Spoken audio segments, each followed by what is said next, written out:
damai sejahtera Allah yang melampaui segala akal dan pikiran manusia, itulah kiranya yang memelihara hati dan pikiranmu di dalam Kristus Yesus Tuhan kita.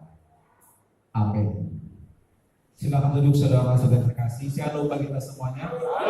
Firman Tuhan bagi kita di Minggu Puli pada hari Minggu ini dari Keluaran pasal 20, kitab Keluaran pasal 20 ayat 1 sampai ayat 11. Keluaran pasal 20 ayat 1 sampai ayat yang ke-11. Saya akan bacakan untuk kita semuanya. Lalu Allah mengucapkan segala firman ini. Akulah Tuhan Allahmu yang membawa engkau keluar dari tanah Mesir, dari tempat perbudakan. Jangan ada padamu Allah lain di hadapanku.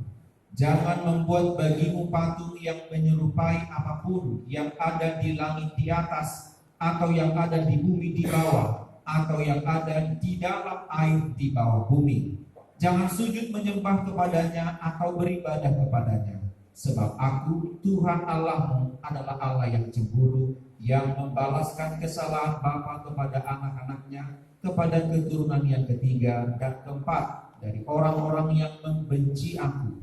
Tetapi aku menunjukkan kasih setia kepada beribu-ribu orang, yaitu mereka yang mengasihi aku dan yang berpegang pada perintah-perintahku. Jangan menyebut nama Tuhan Allahmu dengan sembarangan, sebab Tuhan akan memandang bersalah orang yang menyebut namanya dengan sembarangan. Ingatlah dan kuduskanlah hari Sabat. 6 hari lamanya engkau akan bekerja dan melakukan segala pekerjaanmu. Tetapi hari ke-7 adalah hari Sabat Tuhan Allahmu. Maka jangan melakukan sesuatu pekerjaan, engkau atau anakmu laki-laki, atau anakmu perempuan, atau hambamu laki-laki, atau hambamu perempuan, atau hewanmu, atau orang asing yang di tempat kediamanmu. Sebab 6 hari lamanya Tuhan menjadikan langit dan bumi, laut dan segala isinya, dan ia berhenti pada hari ke-7. Itulah sebabnya Tuhan memberkati hari Sabat dan berkuduskannya. Demikian pembacaan firman Tuhan. Saudara-saudari terkasih dalam nama Tuhan Yesus Kristus, ada pertanyaan di lingkungan lapas atau di luar lapas? Sederhana pertanyaannya, namun ada banyak orang yang mungkin belum bisa menjawabnya. Mengapa salib menjadi simbol kekristenan? Bukankah agama Kristen adalah agama yang besar? Bahkan agama yang terbesar, agama yang memiliki kasih. Kenapa menjadi salib menjadi simbol kekristenan itu sendiri? Bukankah salib itu adalah lambang penderitaan? Bukankah salib itu adalah lambang dosa? Berbicara mengenai salib adalah memang berbicara tentang penderitaan. Berbicara tentang salib adalah berbicara tentang dosa dan kesakitan, penganiayaan. Orang yang disalibkan di zamannya adalah seorang pendosa, seorang yang paling bejat, seorang penjahat yang wajib dihukum, dan hukumannya tidak ada keringanan, tidak ada remisi, tidak ada pengampunan. Orang yang dihukum dengan salib adalah orang yang tidak memiliki keringanan, sebab salib adalah hukuman terberat bagi orang-orang yang melakukan kejahatan, dan bagi orang-orang yang sudah meresahkan, bahkan orang-orang yang sudah mungkin mengkudeta pemerintah pada waktu zaman pemerintahan Romawi. Dan Yesus ternyata juga disalibkan karena dia dinilai orang jahat. Dia dinilai orang yang paling buruk. Dia dinilai adalah orang yang meresahkan banyak orang, menghujat Allah, tidak menguduskan bagaimana keilahian sebagai Allah yang kudus, bahkan menyamakan dirinya sebagai Allah. Dia adalah manusia biasa. Bahkan penjahat sekelas Barnabas pun masih kalah kejahatannya dengan Yesus, yang pada akhirnya Yesus disalibkan dan bahkan mati di kayu salib. Tapi tahukah kita, saudara-saudari terkasih, bahwa bentuk salib yang kita kenal sekarang ini bukan hanya seperti ini. Tetapi kalau kita mereview ke belakang, berbagai macam bentuk salib. Salib bukan hanya seperti ini, tapi yang salib juga bisa berbentuk tiang. Salib juga berbentuk huruf Y. Yes. Ada juga salib yang berbentuk plus, dan ada juga salib yang terbalik. Petrus disalibkan terbalik. Tapi ketika kita melihat salib ini, bukan secara kebetulan Yesus disalibkan dengan cara seperti ini, tapi ada makna yang tersirat, ada makna yang dapat diambil. Pengertian dari salib itu sendiri, di mana Yesus tergantung di salib dan bahkan mati di salib. Secara fisik, secara bentuk, maka kita boleh melihat dan menunjukkan bahwa kepala sampai kaki lebih panjang daripada tangan kanan sampai tangan kiri, sehingga bentuknya seperti ini. Apabila kepala sampai kaki lebih pendek, mungkin akan berbeda bentuknya. Tetapi secara teologis, secara makna alkitabiah, maka salib yang kita kenal ini adalah melambangkan kasih. Kasih Allah kepada manusia dan kasih manusia kepada sesamanya manusia. Kenapa lebih panjang kasih Allah kepada manusia?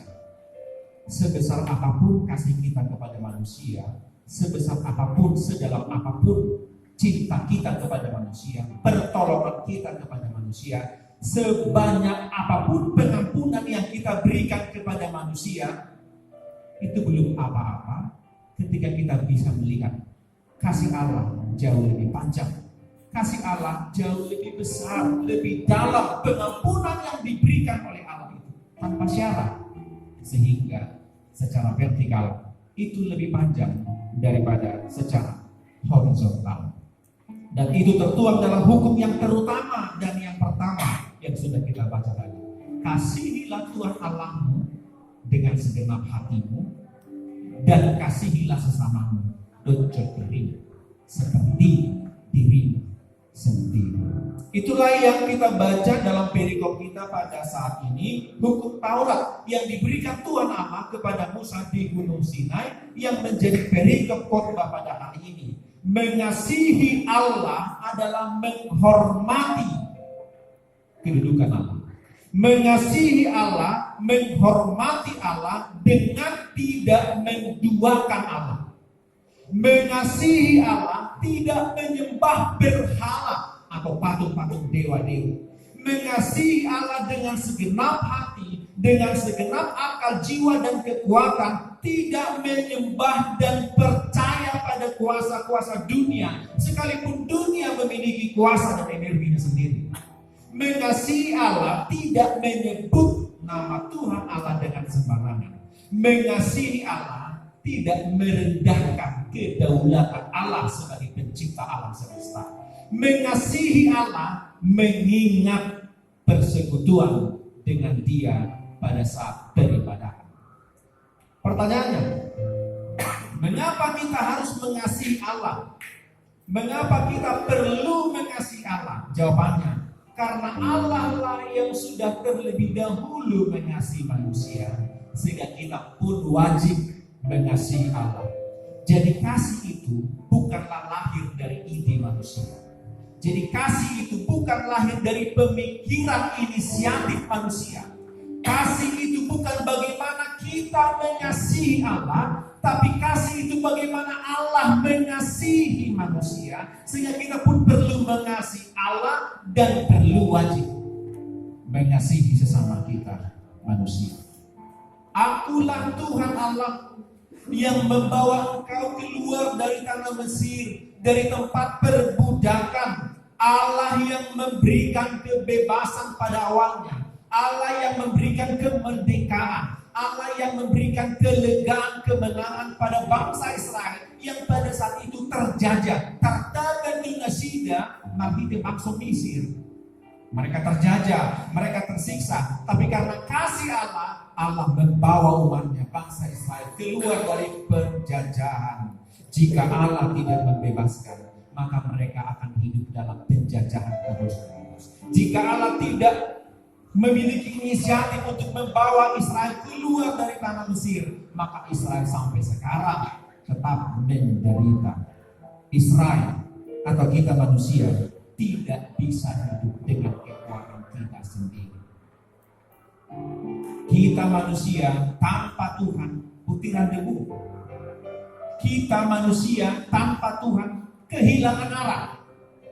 Kita manusia tanpa Tuhan tidak bisa berbuat apa-apa.